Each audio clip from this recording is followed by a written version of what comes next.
Um, I decided to do a video today. I want to talk about quite a few different things. I'm in a bit of a chatty mood, and it's a Sunday afternoon. I'm a little bit bored, so I'm going to do a video. If you hear my dog making noises, he's in my room and he might disturb us. I hope you don't mind. Firstly, I want to talk about I'm going to have my hair cut short. I've got it up at the moment. I grew my hair because it was just so curly in the climate where I'm living now, and it was just sticking up in all different places, and I wanted to have long hair for a change. But I don't know, I just suddenly got this idea. I'm so tired of the long hair, it doesn't feel nice anymore. I want it out my way. It takes so long to wash and to dry. So I'm cutting it short, and I don't know if I like it. I don't, but I just feel more me when I've got short hair. So I was just thinking about round about just after my marital separation, well, a few months afterwards, I cut my hair really short. Basically did a pixie cut. It was in a way like a rebellion against my ex because he always liked me with long hair. So I went ahead and I thought, no, I'm just having my hair how I like. I'm going to cut it short. So I cut it short and I hated it. But I think it was a good thing. It was like me asserting myself, my independence. But more than that, I don't know where I heard it. Someone said that your hair carries memories.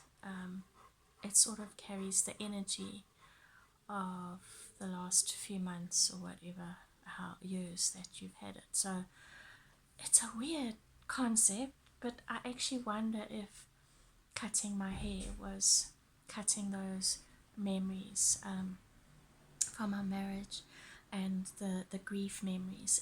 It was sort of chopping them off, like killing them off, so I can start a new cycle. I know that's a strange way of seeing things, but I'm also wondering if this like strange compulsion to cut my hair is a similar thing, that it's like a fresh start. It's spring, it's a new cycle, it's time for a fresh start, fresh energy, cut off the old stale energy, any difficult memories from the past couple of years that I've been growing my hair. So maybe that's why I feel like I need to cut my hair, and it's going to be so much easier to wash it and everything, so much quicker. So I'm going to keep this long, and then I'm just going to cut the back short, so I'll have long pieces in the front. I have been worried that cutting my hair will make it harder for me to find a partner. A lot of people find long hair more attractive, but I'm starting to think, let me be me, and if having shorter hair feels more comfortable for me, then I'm gonna do that.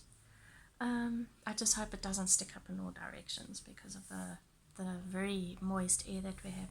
The second thing I want to talk about is I've been wanting to buy myself a pendulum for quite a long time, but I haven't managed to get one. They've either been really expensive or I haven't liked the ones that I've seen. So my kids went to Gateway Shopping Centre. I don't like Gateway. It's just not the type. It's a huge shopping centre we have in our city, and it's got lots of levels, and I don't like heights, and just so many shops, and it's just overwhelming. I like a small centre with just a few shops to choose from. Anyway, they were going with their dad, and they've got a little crystal shop there. It's in one of the aisles, one of the walkways. It's a little stall in the middle with some shelves, but they've got some really nice things. And I asked my son, will you look if would you see if they have any pendulums? I put some money in his bank account and I asked him to buy me one. he obviously sent me photos first. So I bought myself, well, he bought me a pendulum. It's a clear quartz. He sent me some pictures, and for some reason I just really strongly felt I should get the clear quartz. I don't know why. So I mean, it's very pretty and sparkly and everything. So I used it. In the next few days I asked some questions. My ex had said a few things about finances and stuff that had upset me, and so I asked the pendulum some questions. Well, first I asked my guides, what you do is you hold the pendulum up, and whichever way it swings is the answer. So I asked my guide, which way, tell me now what you want me to have for yes. For yes, I got straight, backwards and forward. Then for no, it was a circular, and for maybe it was sideways. So I think I asked, is my ex being unreasonable? And I got a no. So I was like, and then I think the other one was, is my idea correct? Is my idea for this situation, I'm not going to go into the details, is it in the best interest of all? And the answer was yes. So now I was confused. It's like, I don't want to work with this thing. Like, I've tried to work with pendulums before, and I don't know, I still have a little bit, even though I'm into woo-woo stuff and that, I'm into tarot cards, I'm into magic, all that stuff. For some reason, something about the pendulum I'm very skeptical about. It's like, it seems to, like, maybe it's your subconscious mind that's moving this thing, that's the direction you really want it to go in, so your hand moves it in that direction. So I thought, no, I'm going to stick to tarot. I'm not going to use pendulums anymore, or I might use them occasionally. So I just wanted to talk a little bit about that. I think the thing that I like about tarot is the answer isn't a clear yes or no. It can be, like, if you ask a yes or no question, but you got to do that very carefully. What I like is it gives you a more open answer. It sort of counsels you, it gives you advice. It's hard to explain. So instead of just saying yes, no, it gives you a reason. It gives you, it shows you something in you, or it shows you something about your situation. So I think that's why I really like the tarot. But I will still use the pendulum. I actually think maybe it had a good message for me and I need to hear it, and sometimes it may not be what I want to hear, but I just didn't like the bossiness of it. I think I am a little bit of a rebel, so I didn't want to hear a definite yes, a definite no.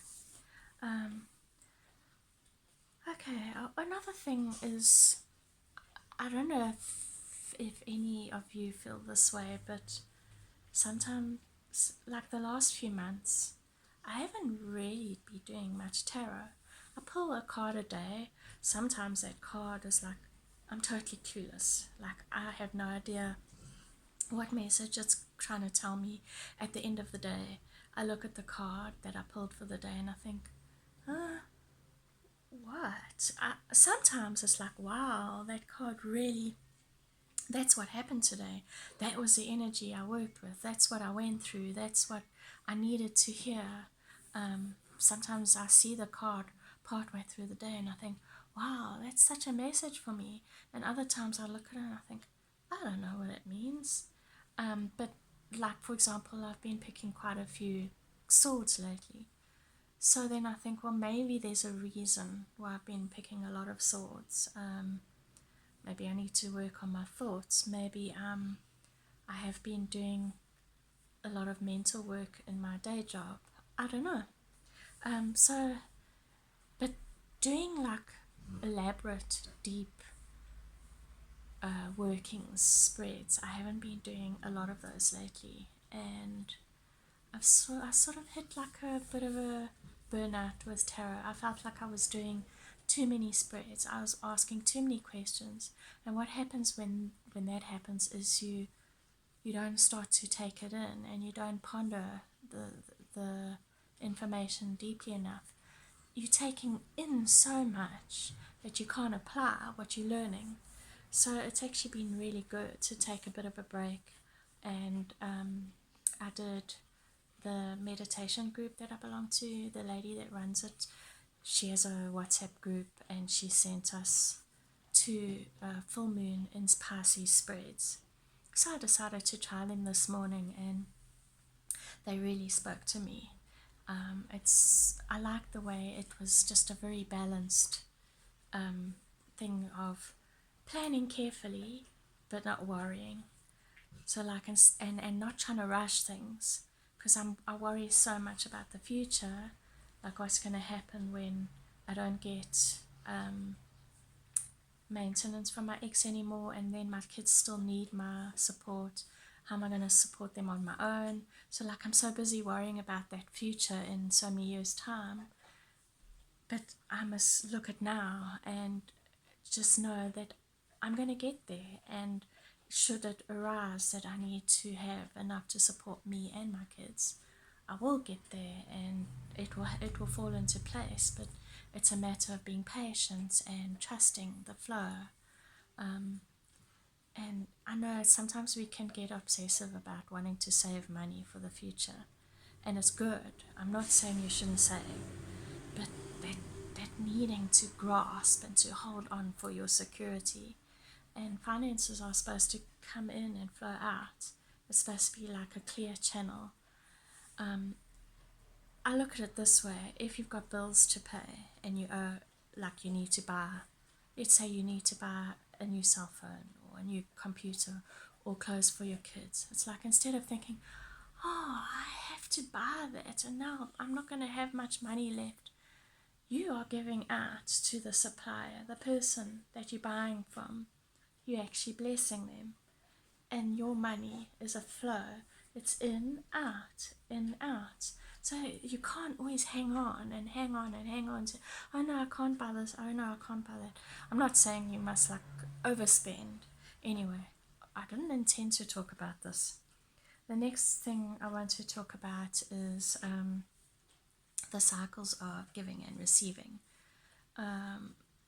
Like the last few YouTube videos, I've gone quite personal, and I've shared some raw pieces of my heart, and I come thinking, oh, I'm always just asking for support, and I don't feel like I'm giving enough.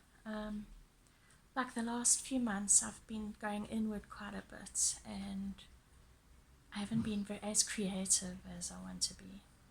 And I was hoping that with spring coming, I would get my new boost and I would start writing again and get really creative, and it hasn't been happening.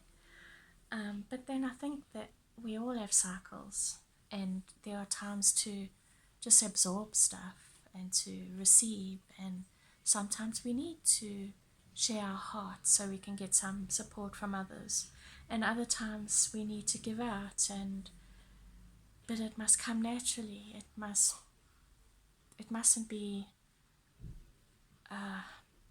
guilt-ridden or shame-driven. Or I know we always taught that we mustn't be too needy, and I think it's a bit of shadow work that I need to do, that I feel so scared to ask for help, or so scared to say I'm struggling with it. And especially like when I've written a book on self-love, oh, I'm supposed to have it all together, and that's absolutely not true.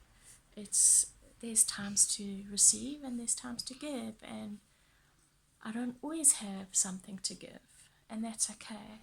I don't know. The other thing I wanted to do was to pick a card For you guys, I wanted to pick one oracle card and one tarot card. I don't want this video to be too long because I've done a lot of long videos lately, and I talk too much and then I get away with myself and go off on a tangent. So I'm going to pick from, it's called The Wisdom of the Oracle. It's by Colette Baron Reed. I like that. It's quite a big deck. I haven't actually had it for long, and I haven't worked with the whole spectrum of the deck.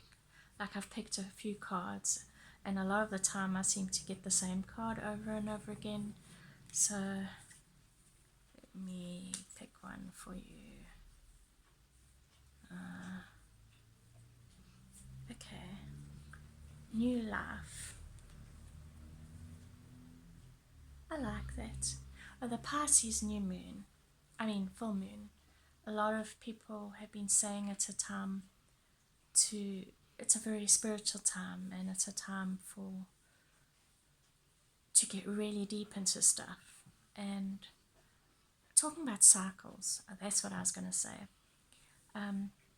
You got to be so careful that you don't get burnt out in your magic or pagan practice. Like, sometimes I do so many spells, like one every day for like 2 weeks, and I'm working heavy on inward work, meditation, studying stuff, reading up on stuff, trying to incorporate that into my ritual. And then, like this weekend, I've done nothing, and it was a full moon in Pisces, which is my sun sign. It was Friday the 13th. I was supposed to be doing all these amazing rituals, and I didn't do anything. I was just so tired. I didn't feel like doing anything, and that's okay. I even was reading a fluffy fiction book instead of reading one of my non-fiction study books. And I think that's all part of the cycles. If we feel that we always have to be learning and diving deep and everything, and I know Pisces full moon is supposed to be about diving deep, but I think for me it was just doing nothing and relaxing, and that's okay. Anyway, let's have a look what this new life is talking about. Let me read you from the guidebook.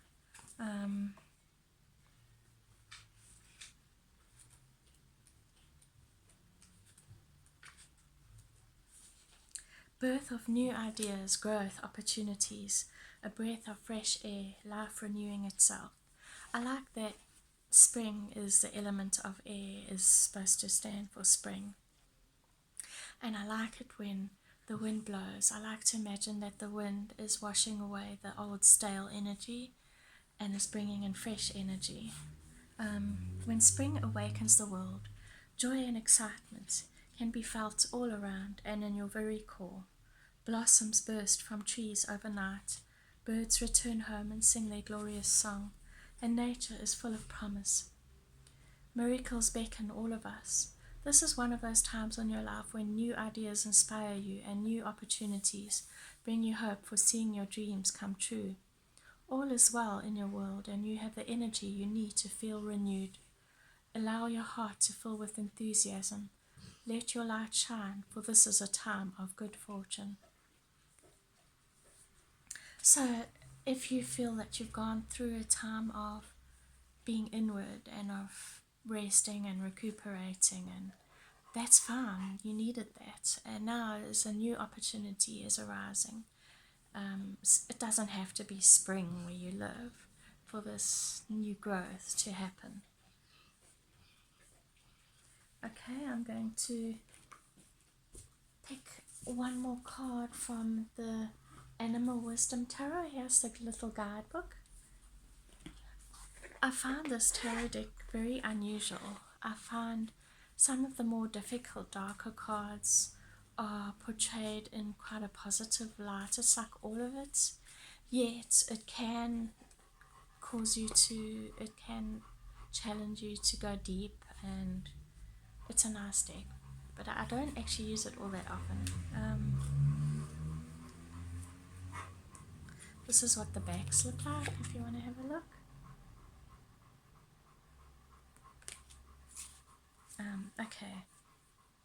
parrot, the seer of feathers. The seer, as far as I know, is a page. Let me check. Feathers are swords. So I'm guessing the parrot, I don't know. Let's have a look at this. I'm curious.